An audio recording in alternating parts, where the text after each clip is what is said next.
अस्सलाम वालेकुम viewers, welcome back to my YouTube channel daily tips with Asma. Tabinda नाम का शुमार लड़कियों के नामों में होता है। ताबिंदा एक इस्लामी नाम है। ताबिंदा नाम की इब्तदाई तारीख अरबी ज़बान से निकलती है। ताबिंदा नाम की लड़कियों के लिए खुशकिस्मत नंबर 6 माना जाता है। ताबिंदा नाम का शुमार इंटरनेट पर सबसे ज़्यादा सर्च होने वाले नामों में से होता है।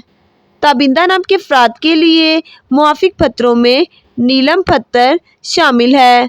ताबिंदा नाम के अफराद के लिए मुआफिक रंगों में नीला, बनफशी और काला रंग शामिल है।